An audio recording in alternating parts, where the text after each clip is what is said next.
Então, gente, os plastos, né? Tudo que for plastos, são organelas que possuem algum pigmento, tá? Por exemplo, o cloroplasto, ele é verdinho assim porque tem um pigmento que se chama clorofila, tá? Essa clorofila é verde. Então, são plastos que guardam pigmentos. E essa clorofila, né, é importante para a fotossíntese, para o processo de fotossíntese, que é o processo que as plantas realizam para transformar energia em alimento. Então, aqui, o cloroplasto realiza a fotossíntese e possui clorofila. Os leucoplastos armazenam amido, né? Esses aqui já vão armazenar amido para reserva de energia. Ambos são encontrados apenas em células vegetais. Então, aqui, gente, é importante falar que o cloroplasto, ele faz um movimento de ciclose. É como se ele ficasse rodando dentro do cloroplasto. Aliás, a clorofila fica rodando, né, no movimento circular dentro dessa organela. Isso daí a gente fala que é um movimento de ciclose, tá? Isso aí é graças ao citoesqueleto que tem nessa organela, nessa célula, tá? Nas células vegetais. Aqui é o que guarda amido, né? O leucoplasto. Então, cada pontinho desse aqui, pretinho, cinza, é um leucoplasto que vai fazer aí a reserva de amido. É amido isso aqui, tá, gente? Reserva de amido, reserva de energia. Então, para finalizar, então aqui, ó, componentes celulares, função e se vai ter em bactérias, plantas e em animais. Então, aqui a cápsula, que geralmente é feita de proteínas e tem em apenas algumas bactérias. Então, aqui temos nas bactérias, não tem nas plantas e não tem nos animais. Função é de proteção. Parede celular, proteção, suporte, resistência, né, de função. Temos nas bactérias, temos nas plantas e não temos nos animais. Eu já ia falar que tem. Parede celular não tem nas células animais, tá? Membrana celular, controle da entrada e saída de substâncias. A membrana celular, gente, também é uma organela que vai ter que ser uma aula só para ela. Que tem transportes de membrana, né? Tem sobre as funções dessa membrana, e aí tem que saber um pouquinho de química, de soluto, solvente. Então, uma aula só dela, exclusiva. Citoplasma contém os vários componentes celulares, né, onde fica ali disperso todas as organelas, e tem nas três tipos de células. Núcleo, que contém o DNA, né, não tem nas bactérias, mas tem nas plantas e animais. Nucleóide, que é a região onde é feito o RNA e o ribossomo. Não, desculpa, esse nucleóide aqui é a região que fica o DNA da bactéria. Tem na bactéria, mas não tem nas plantas e não tem nos animais. O que é parecido com o nucleóide, que eu confundi agora, é o nucleolo. Nucleolo, que é a região do núcleo onde é feito o ribossomo e o RNA. Mitocôndrias, respiração celular. Mitocôndrias não tem nas bactérias, mas tem em plantas e tem em animais, tá? Lembrando, gente, que mitocôndrias, nos gametas, quando a gente... Vocês... Não sei se tem uma imagem aqui para eu compartilhar, mas as mitocôndrias, elas ficam no espermatozoide na parte que não vai ser fecundada, ela fica de fora do ovócito, né? Então, as mitocôndrias, elas são origens da mãe, porque a parte que tem as mitocôndrias no espermatozoide é descartado. Apenas a cabeça do espermatozoide é que vai para a fecundação. Então, as mitocôndrias, se vier algum exercício sobre elas de origens, então é sempre de origem materna, tá? Ribossomos, né, que faz parte da síntese de proteínas, tem nas 3 células. Retículo endoplasmático, síntese e transporte de substâncias. Não temos nas bactérias, mas tem em plantas e animais. Complexo de Golgi, temos apenas em plantas e animais. Cloroplastos, temos apenas em plantas. Vacúolos, temos nas plantas. Lisossomos, temos apenas nas células animais. Digestão celular, né, gente?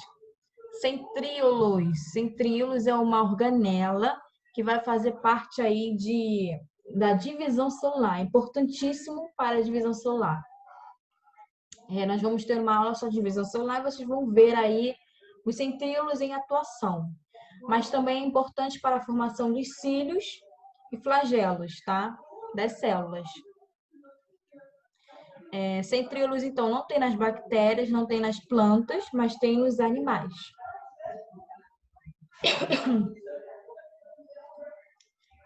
Calmem que ainda não acabou. Eu vou tentar compartilhar com vocês. Um vídeo que eu achei muito bom para vocês verem. Não sei se vai dar certo. Deixa eu compartilhar aqui essa tela. Como é que eu compartilho o YouTube, gente? Deixa eu ver aqui. Deixa eu ver se vai dar certo. Tá todo mundo vendo o ratinho? Estão vendo o rato, gente, aí na minha tela? Sim. Ratinho? Então ótimo. Esse vídeo é o resumo de tudo que eu falei, só que de uma forma bem mais legal, gente, que é uma animação, então vocês vão poder ver tudo que eu falei aqui. Deixa eu botar aqui em grandão. Agora tá bonito. Agora tá legal. Deixa eu tirar isso aqui.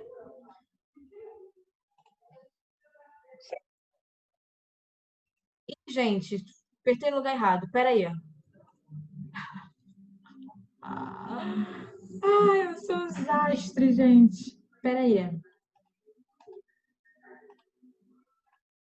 Vocês conseguiram ouvir o vídeo? Ouviram também alguma coisa? Ó. Não. Não estão ouvindo? Não. Como é que eu faço para compartilhar o som, gente? Pensei que ia dar certo.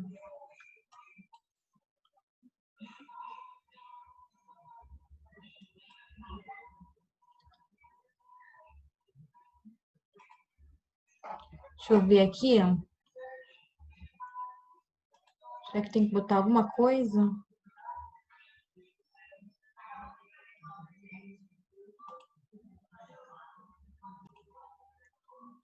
São as unidades básicas agora, dos seres ouvindo? vivos. Todas as células têm 3 coisas Sim. importando o seu tipo. Então eu vou botar desde o início, peraí. Show. Agora preste atenção nesse vídeo, a gente vai resumir em 7 minutos tudo que eu falei aqui. Células são as unidades básicas dos seres vivos. Todas as células têm 3 coisas em comum, não importando o seu tipo. Todas as células têm uma membrana celular que separa o interior da célula do ambiente externo. Citoplasma, que é um material gelatinoso, e DNA, que é o material genético da célula. Existem 2 categorias de células. A primeira categoria são as células eucariontes. Elas têm organelas que invariavelmente incluem o núcleo, além de outras partes especiais. As células eucariontes são células mais avançadas e complexas, sendo encontradas em plantas, animais, protozoários, fungos. A segunda categoria são as células procariontes. Elas não têm núcleo ou organelas membranosas. Elas apresentam um material genético, mas que não está contido dentro de um núcleo. As células procariontes são sempre organismos unicelulares, tais como as bactérias e cianobactérias. Então, o que são organelas? Organela significa pequeno órgão. Organelas são as partes específicas de uma célula que têm tarefas exclusivas para executar. Vamos começar com o núcleo, o centro de controle da célula. O núcleo contém o DNA, ou material genético. O DNA dita o que a célula vai fazer e como ela o fará. Cromatina é o emaranhado onde o DNA se encontra espalhado, encontrado no interior da membrana nuclear. Quando uma célula está se preparando para se dividir, o DNA se condensa em estruturas conhecidas como cromossomos. O núcleo também contém um nucleolo, que é uma estrutura onde os ribossomos são feitos. Depois dos ribossomos deixarem o núcleo, eles terão a importante tarefa de sintetizar ou produzir proteínas.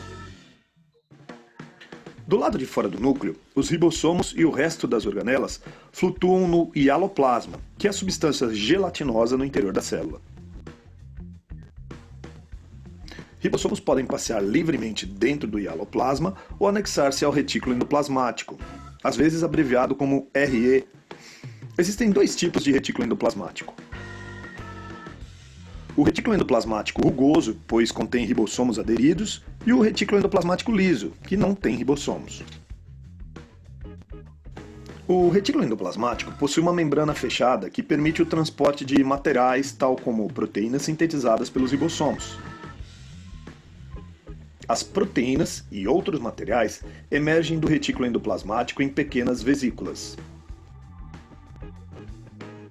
onde o aparelho de Golgi, às vezes chamado de complexo golgiense, as recebe. As proteínas movem-se dentro do complexo golgiense, onde elas são personalizadas em formas que a célula pode usar. O complexo golgiense faz isso ao alterar a estrutura das proteínas em formas utilizáveis ou adicionando outros materiais como lipídios ou carboidratos.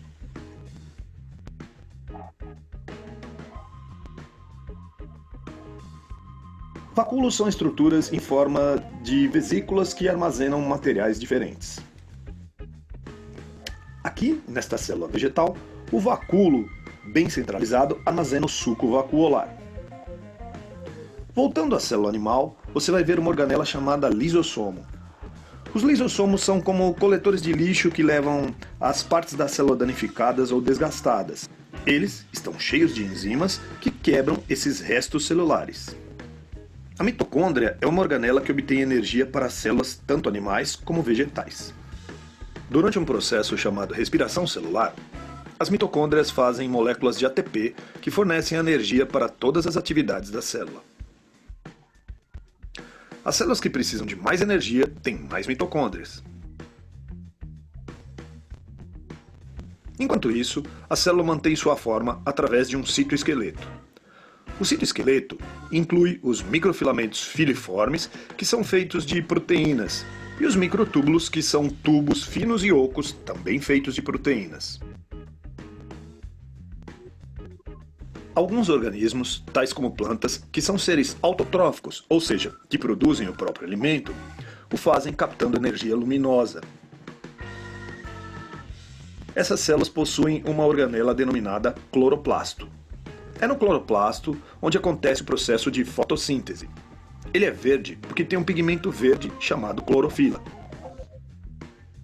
As células vegetais também têm uma parede celular além das membranas celulares, de forma a apoiar e proteger a célula da planta. As células animais não têm parede celular. Existem muitas outras estruturas únicas que ocorrem em apenas algumas células. Aqui estão apenas alguns exemplos. Nos seres humanos, o trato respiratório é revestido por células que contêm cílios. Estes são semelhantes a pelos microscópicos que podem se mover em ondas.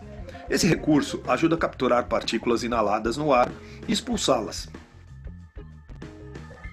Outra característica única em algumas células são os flagelos. Algumas bactérias possuem flagelos. Um flagelo é como uma pequena cauda que pode ajudar no movimento das células. A única célula humana que possui flagelo é o espermatozoide. Em resumo, lembre-se, as células eucariontes são células vegetais, animais, de protozoários ou fungos, que possuem um núcleo e organelas membranosas, enquanto as células procariontes são organismos unicelulares, sem núcleo ou organelas membranosas. Todas as células têm uma membrana plasmática, citoplasma e material genético. E, ainda que cloroplastos ocorram apenas em células vegetais, mitocôndrias ocorrem tanto em células vegetais como células animais.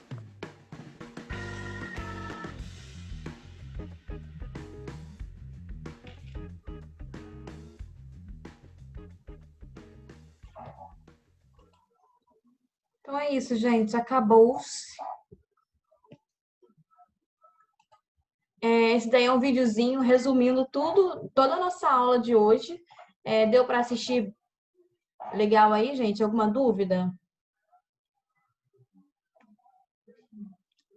Porque eu achei bem interessante visualizarem. Não vai adiantar nada eu falar, porque célula é uma coisa que a gente precisa ver, né? Então, deixa eu mostrar para vocês aqui 2 exercícios rapidinho, tá? Para a gente ver como que isso cai no vestibular. Deixa eu botar aqui para vocês. Agora, gente, nós estamos vendo aí um exercíciozinho. Temos aqui o número 1. Eu vou deixar um tempinho para vocês pensarem, tá? Segundo a teoria evolutiva mais aceita hoje, as mitocôndrias, organelas celulares responsáveis pela produção de ATP em células eucariotas, assim como os cloroplastos, teriam sido originados de procariontes ancestrais que foram incorporados por células mais complexas. Antes de eu continuar, as mitocôndrias, tem uma teoria sobre as mitocôndrias que elas eram organismos, né? Elas eram separadas da nossa célula, como se fossem bactérias antigas. Então, com o passar dos anos, a mitocôndria foi se incorporando na célula eucariótica, né? E aí, por isso que ela tem algumas características que outras organelas não têm. Então, a mitocôndria, ela pode produzir as próprias proteínas, elas podem se autoduplicar, elas têm o DNA só para elas. Então, isso daí é chamado de teoria da endossimbiose, onde consideram que a mitocôndria era um ser vivo, né? Era independente, e com o passar do tempo foi sendo incorporado a uma célula eucariótica, tá? Então, aqui, uma característica da mitocôndria que sustenta essa teoria aí temos aí as opções. Capacidade de produzir moléculas de ATP, presença de parede celular semelhante à de procariontes, presença de membranas envolvendo e separando a matriz mitocondrial do citoplasma, D, capacidade de autoduplicação dada por DNA circular própria semelhante ao bacteriano, e presença de um sistema enzimático eficiente às reações químicas do metabolismo aeróbico. Ué, gente.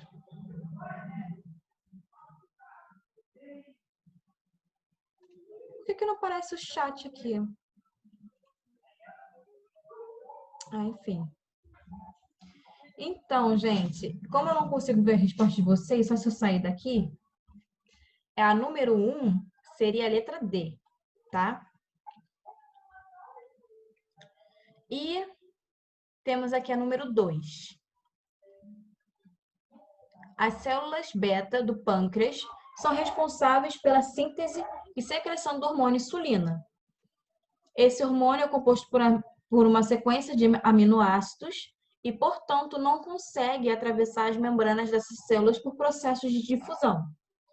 As informações permitem afirmar corretamente que as células beta apresentam retículo endoplasmático não granuloso, mais desenvolvido do que o granuloso, maior número de mitocôndrias do que as células do tecido muscular esquelético, menor concentração de ribossomos no citoplasma, maior concentração de ribossomos e menor quantidade de vesículas de secreção, ou a letra E, complexo de Golgi e retículo endoplasmático granuloso bem desenvolvidos. A número 2 falou sobre o hormônio insulina e tal. Deu a informação de que é uma sequência de aminoácidos, ou seja, uma proteína. E está falando aqui, as informações permitem afirmar que essas células beta apresentam, se são responsáveis pela secreção da insulina, que é uma proteína, quais são as organelas que tem que ter mais nesse tipo de célula? Quais são as organelas que vão produzir a proteína? Então, aí nós estamos com a resposta. Letra E, complexo de Golgi e o retículo granuloso, que fazem aí as proteínas. Então, aqui seria a letra E, tá? Número 1, letra D. E a número 2, letra E. Quase que eu já ia falar letra D também. Então, gente, é isso que eu tenho para falar com vocês sobre organelas citoplasmáticas. Alguém tem alguma dúvida? Porque agora eu vou deixar um espaço para dúvidas. Quem não tem dúvida, gente, estudem mais sobre esse assunto, porque é um assunto que tem muitos nomes e vocês vão esquecer, tá? E boa semana, bom final de semana aí para vocês e até quarta-feira que vem. Quem tem dúvida pode ficar aí para tirarmos essas dúvidas, né? Beijo, gente!